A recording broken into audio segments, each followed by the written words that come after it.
My darlings, stop everything, because what I'm about to tell you, it's sending shockwaves across the royal world. The British media has officially outdone itself.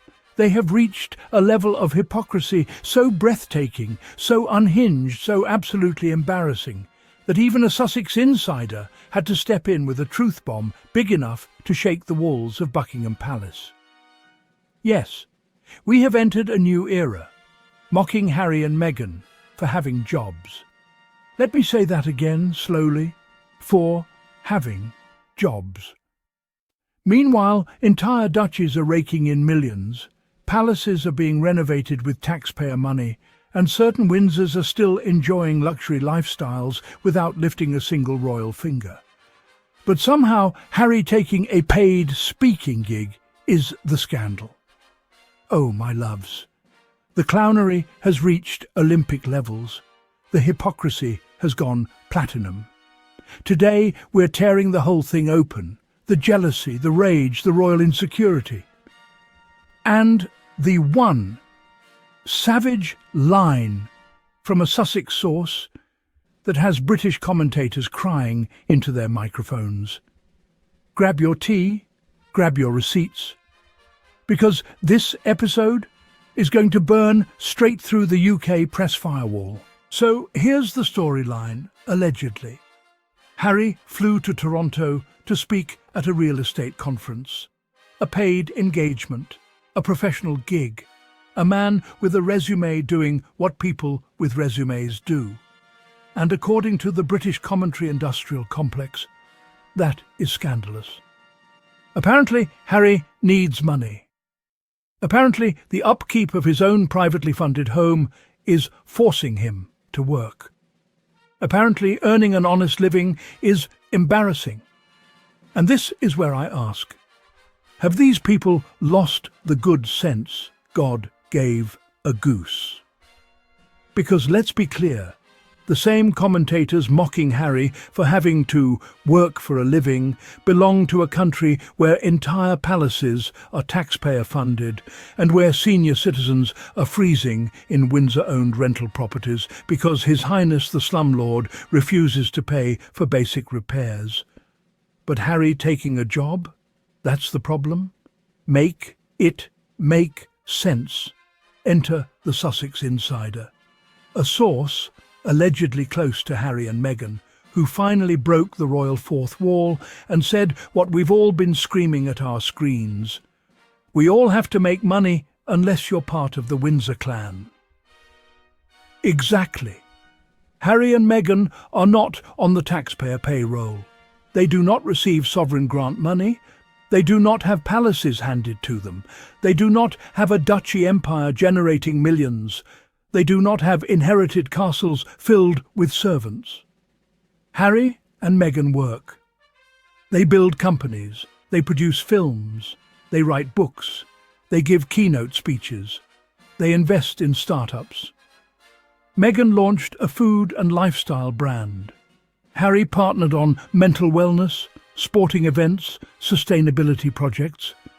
But in the eyes of the British press, this is hypocrisy.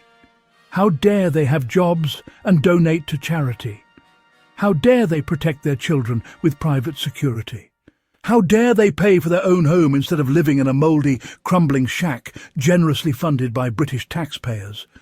The horror, the absolute horror. To understand the Sussexes' treatment, compare their finances to the rest of the royal family. The monarchy is funded by public and private wealth, with the sovereign grant covering official duties. Harry and Meghan left this system giving up public money, a fact critics often ignore. The double standard is glaring and intentional. Free from royal protocol, Harry and Meghan are building a modern, diverse career.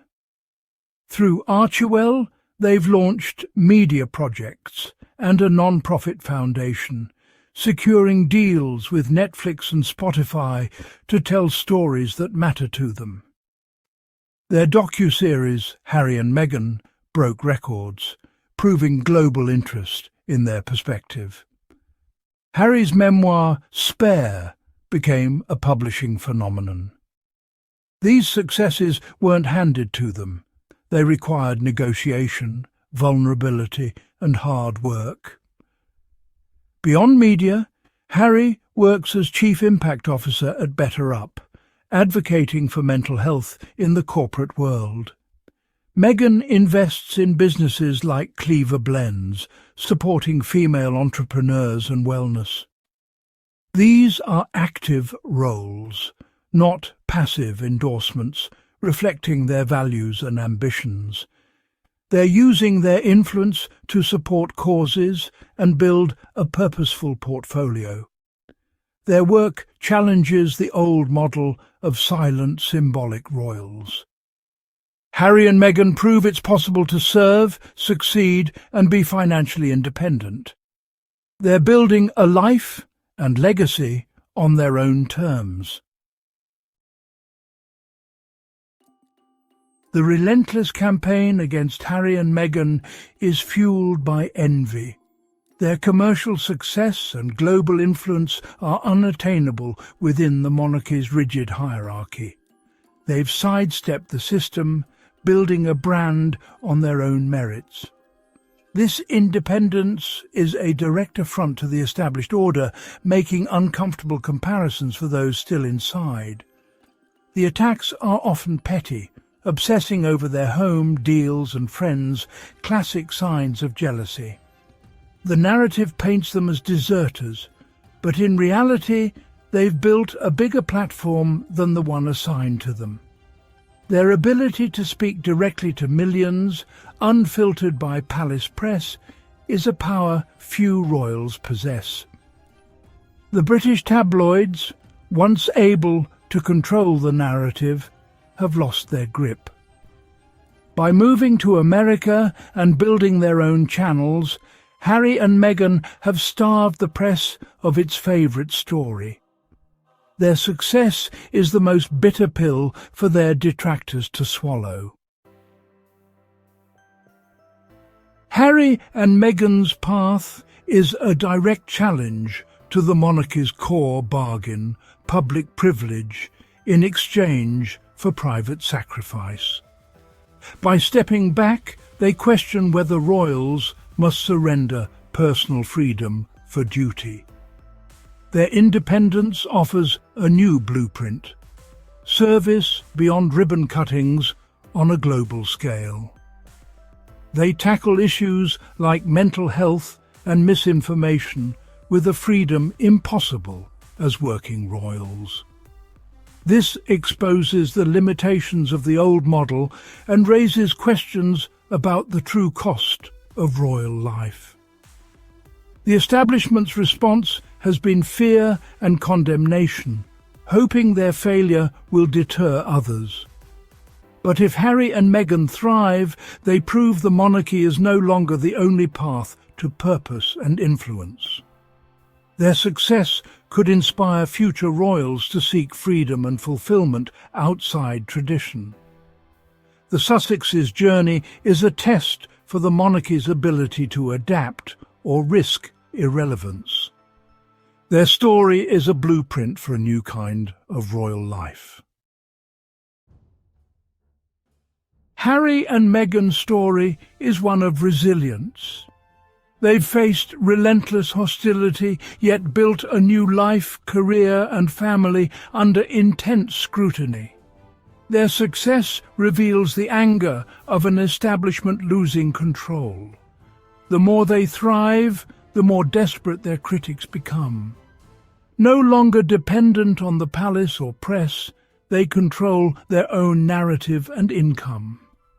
Their courage lies in walking away from privilege to seek authenticity and purpose. They're not just living, they're making a statement about breaking free from tradition.